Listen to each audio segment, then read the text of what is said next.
What's going on, everybody? We're live from the 2019 National in Chicago with Susan from Top. Susan, what's going down?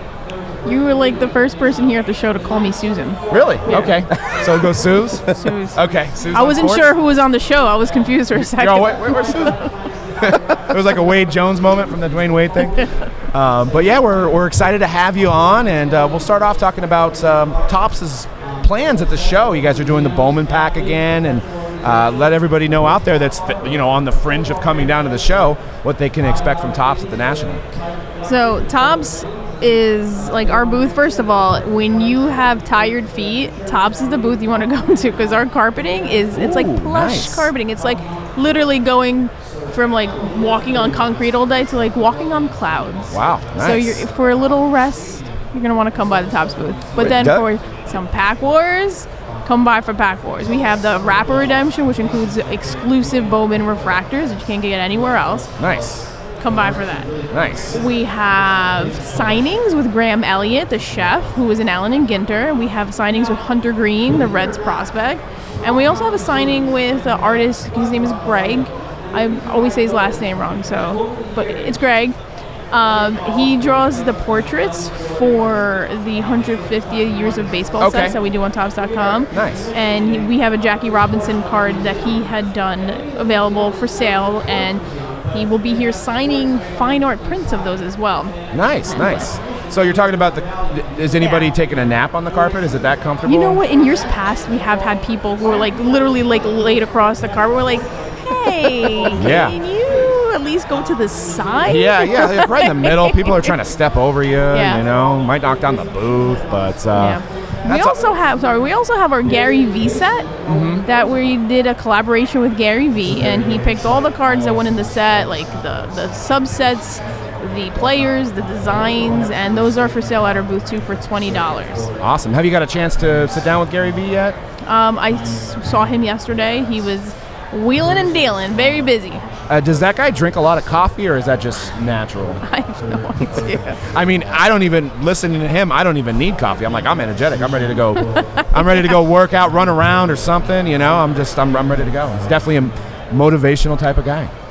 Yeah, I mean, like I said, people were over there yesterday. I mean, you're talking about, it was like kids and adults, like everybody was flocking to him. Everybody, he's superstar. Also motivational, and it's super positive too. And that's what I think people are really drawn to, is his positivity. Definitely, yeah. I've actually followed him before, he got back into cards, and I watched some of those videos, and, it's like, yeah, go do it. I'm like, yeah, I'm ready for my day.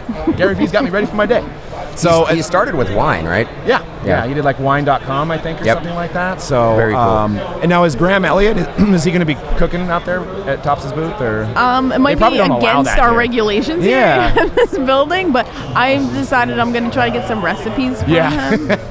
Well, if he was cooking, people would truly never leave the Topps booth. If you have the carpet, people are taking naps or eating, get some hammocks up there. We could do the Topps barbecue next year. Ooh, there you go. 2020 National, I think we've got an idea. I mean, start feeding people, and it's good promotion, It's definitely. Just you guys wouldn't be able to serve like panini sandwiches, right? You'd have to stay with like Subway or. I don't know what that is. Never heard of that panini. Yeah, I know. Is it good? I don't know. I've never had one. So, we got a couple releases on the calendar for you guys. Tribute and Sterling. We're excited about those products. You can check that out at mojobreak.com. We'll be breaking both of those products on release day. Now I know Sterling went down from it's a five card pack now, right?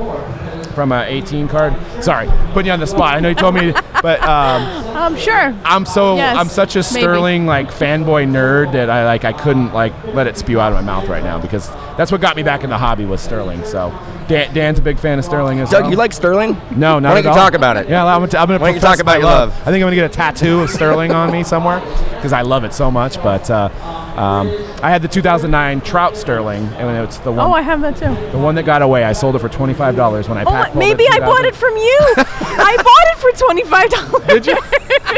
That would be funny if we linked it back and it was me.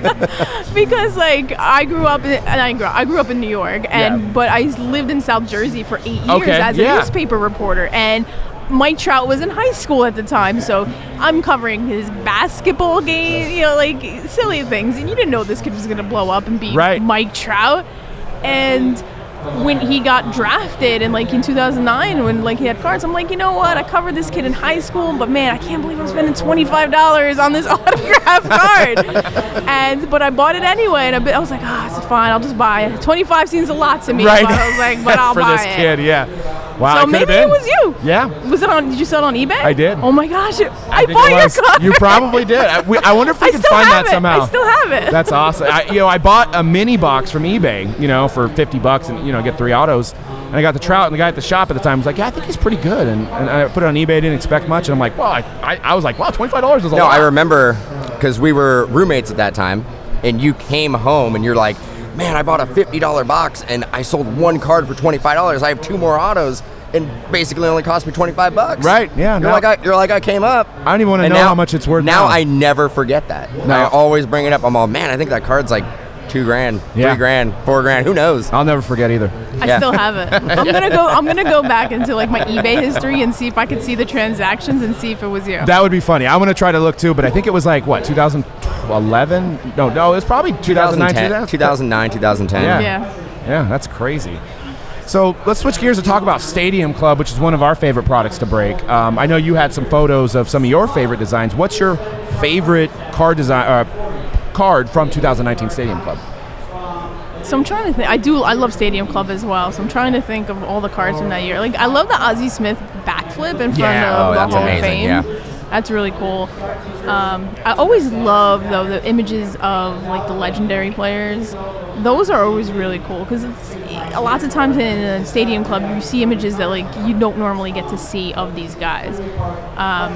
I'm trying to think of who some of them are this year, but those always stick out to me. The Harmon Killebrew. Yeah, you tweeted that one out. That one's awesome. On the I guess they were pushing him around. So it turns out he hurt himself. There was actually a story behind it, and then I felt bad. I was like, oh, I thought he was just having a little bit of fun. Yeah, it looked like he was skateboarding on the thing, and I was just about to ask you. So he got hurt, so that's why they were they didn't have. I guess back then I was like, hey, just throw him on that thing and wheel him around. No injury card.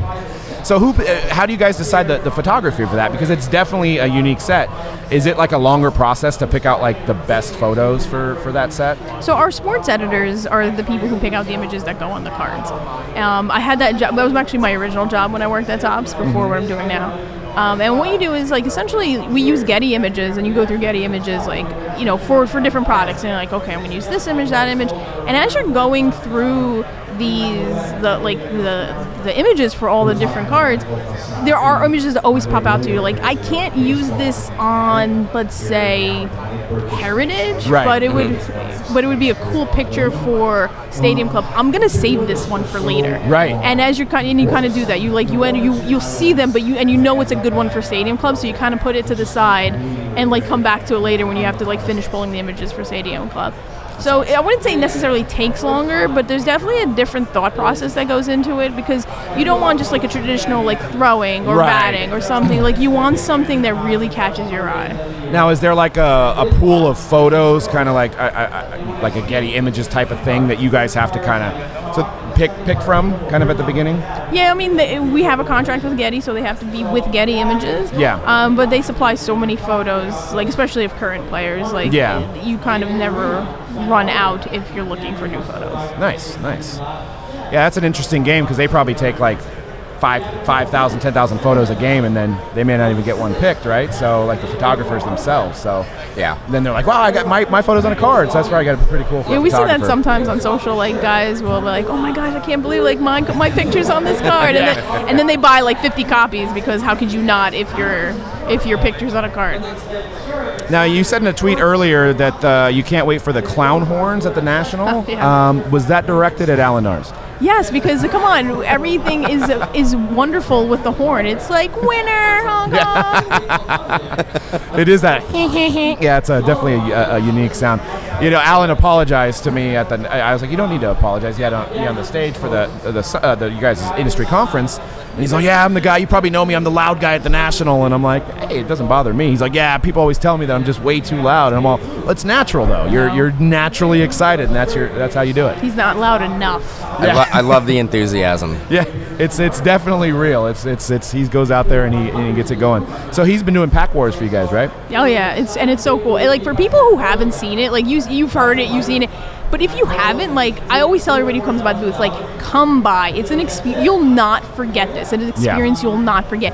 There are people yelling. There are people screaming. And it's cool because, like, Alan has, like, you know, his own shtick. He knows how to do it to get people all riled up. So it's like, hey, who's the tallest guy? Yeah. And you'll have somebody who has an Aaron Judge card, like, screaming in your face, 6'8", 6'8". And Alan pretends like he doesn't hear them. And he's like, oh, I have a 5'10" over here. And the kid's like, he's like 6. And you're like, wow. It gets really intense.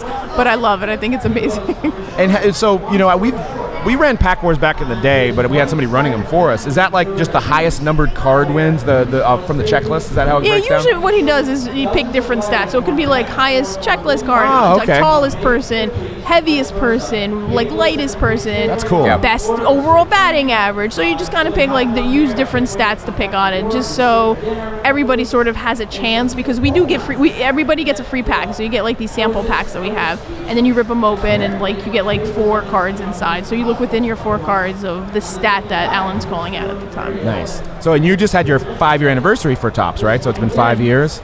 How's it been? I mean, what's it from day one to now? How has things changed, or is it just kind of business as usual?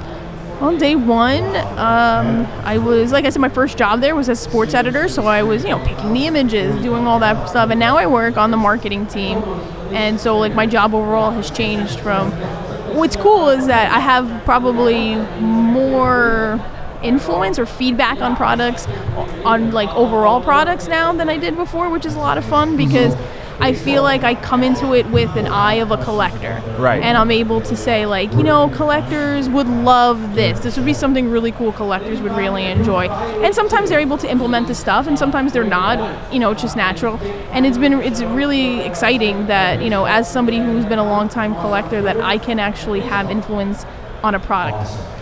Now, do you guys kind of do research by watching breaks and going on the forums and stuff like that? Oh yeah, like we have, everybody at Topps will tell you, like, we have people who are always watching breaks, especially day one. Like, we always want to see, like, what's happening right now. So, like, day one breaks, like, I don't think a lot of work gets done in the office that day. Like, usually we're just popping on breaks and like, did you see that hit? That was cool. We read the forums because we, at the same time, we always want to stay abreast of what's going on in the hobby. Like, we're not just going to, like, put out a product and then pretend like it never happened. So we're always keeping up of, like, what's great, what's not so great, what's exciting, what can we do better, and, and always looking how we can improve overall. Yeah, and that's probably the beauty of the age that we're living in now, is that you guys can kind of see, like online, you can see what people are saying about it, and it's all out there for you. So kind of like the product development, you don't even have to hire like testers. It's already out there for the next time that you guys are coming around doing it.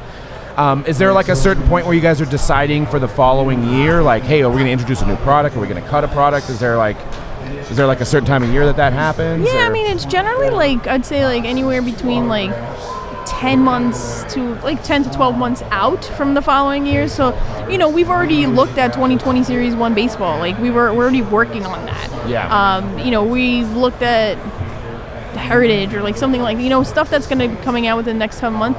We look at to see if we're going to continue with it. Right. Usually, though, like, if they're going to continue with something or like take it off the calendar, it's probably decided even like before that, because there are like meetings after the fact to be like, hey, how did this product perform? Like, are people buying it? Do people want it? So we do discuss that like after a product comes out. Now, and a couple more questions. We won't take too much of your time. We know you guys are busy over there at your guys' booth, and it's rocking and rolling over there. As far as your guys' autographs, I think you guys maybe were the only ones that most of the stuff is witnessed, right? You guys have a representative watching the player sign. Yeah, like I've done signings, like, and they're always fun. I'm going to pull up a fun one because it was my favorite signing ever. But we all witness our signings because, well, we have to. You know, we want to make sure that everything is authentic, and we want to make sure that the player's mom's not signing for him or something. Yeah, we actually, it's funny, and I'm not going to name the player, but we were actually at a signing once, And I looked at that. I was like, what are you doing? And he's like, what? I was like, that's not a good signature. And he's like, what? I'm like, people are paying good money for this. I'm like, you have to sign it better. He's like, you know what? You're right. And he like signed it much better after. Oh, that's awesome. Yeah, because I feel like some of the stuff that's not witnessed, maybe the first auto, they're like, that took too long. I'm just going to do my initials really quick and get through it. So it happens to come up at a funny time, but I did this signing. Nice. You know who that is? I don't. Okay, if you watch The Walking Dead, it's Jeffrey Dean Oh, Morgan. okay. Yeah. So one of the signings we did with Topps, I did that signing, just so I just wanted people to know what my favorite signing ever at Topps was. How long did he sign, and how many cards did he sign? So it was a bunch of cards. I remember a bunch of cards. It was March. I posted that March 3rd, 2017. So that's how long ago that was. It was about an hour and a half. Okay. And he was so cool, honestly. Like I'm a huge Supernatural fan. It's my favorite TV show of all time. And he was on Supernatural season 1. That's the fairy tale one, right? Where it's different fairy tales mixed into one? No, it's about two brothers who travel around killing vampires and demons and all this kinds of stuff. And sounds good. The next season 15. We could have a whole podcast on Supernatural, by the way. Sounds like I gotta catch up. Next season 15, and it's the final season, so it's very emotional to me. Season 15. And he was in season 1. He plays their dad. And so when we got like the Walking Dead license at the time, I was like, if we ever have a Jeffrey Dean Morgan signing, I'm the one. And they listened to me and they said, nice. Hey, surprise! And it was amazing. And he was honestly, he was so cool. He was the best. Like we had everything like we talk about, and he was same thing like we were talking about Gary before. He was like so positive too. That's what I loved about talking to him. Everything was like super positive. Yeah, I'm sure you get some disgruntled guys like, well, how many do I got to sign? Funny story. I wanted because we actually hired in 2013. We hired Tyler Glasnow to do an event for us. Right? We had actually Tyler Glasnow, Josh Bell, and a couple other. They're all prospects at the time, and we were doing our event. We had they were opening up Bowman Chrome, and literally a Topps guy showed up with stickers at our event. So I'm like, do they have trackers on these guys? I was like, how did he know? Because we were broadcasting, but we didn't broadcast where we were. And I'm like, obviously Tyler probably called him and said, I'm here. But yeah. I'm like, hey, he's witnessing. So he had the envelopes. Guy was there, and this was in Arizona. So I was like, okay. Their Topps is making sure that they're seeing Tyler sign these stickers. So that's what it is. It's like just signing, and then they sign like a little sheet at the end that says like, I'm me, and I sign my stuff as me. Right. Well, I think you guys are the only ones that have the wordage, and I don't know if it's on every single card, but you guys are the only one that have the version on the back that says this card is witnessed.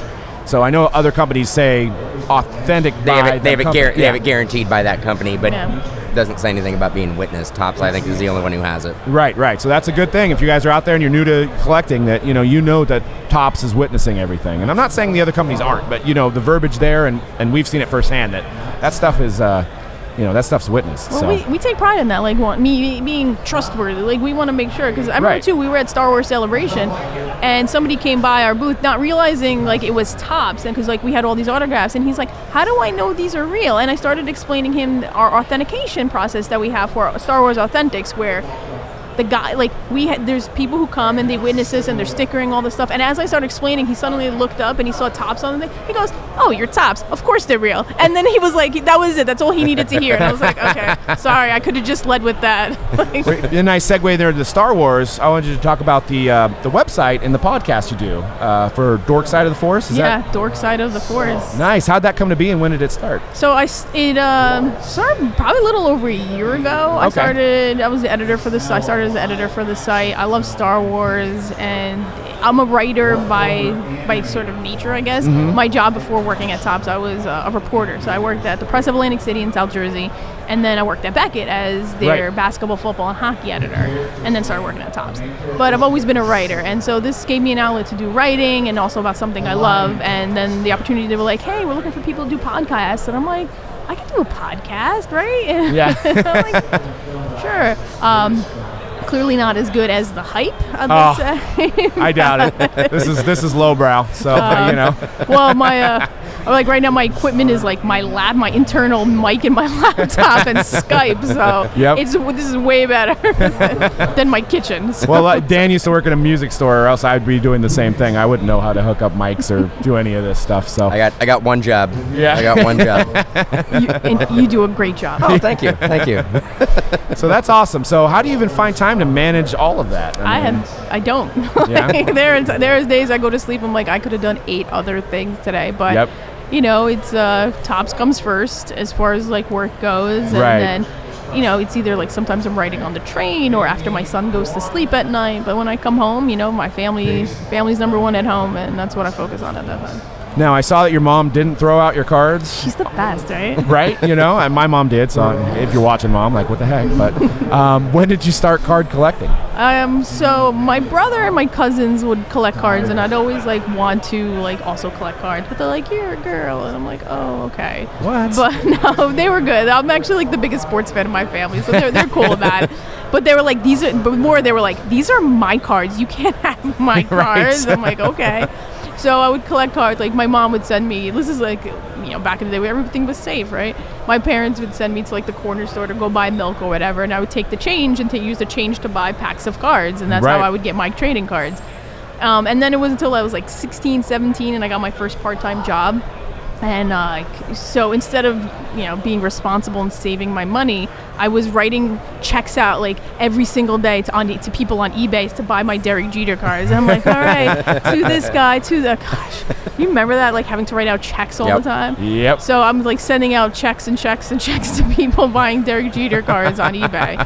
And kind of I slowed down a little bit in college and post college just because life got busy, and then around 2005, probably picked it up again and never looked back. Never looked back. Was the Derek Jeter your most memorable card from your childhood, or was there another card that was like that was the one that you always went back to? When I first started collecting, it was like 1990 Score, so I remember those cards as well. But like, did that have the hologram in the like the pack would have a hologram too? Maybe it was Fleer. It's the yellow border one. Oh, yes. Sorry. That's like 90 Fleer. 90 Fleer, that's what it was. That was the one I remember collecting. Like, I'd go to the store, and that's what they had, like, on the counter at the, at the corner store. Yeah, I remember that. There was somebody just tweeted out that it might have been one of the ugliest designs in history with the yellow. And it's the only one I remember. Well, at least they made it memorable that way, right? Yep.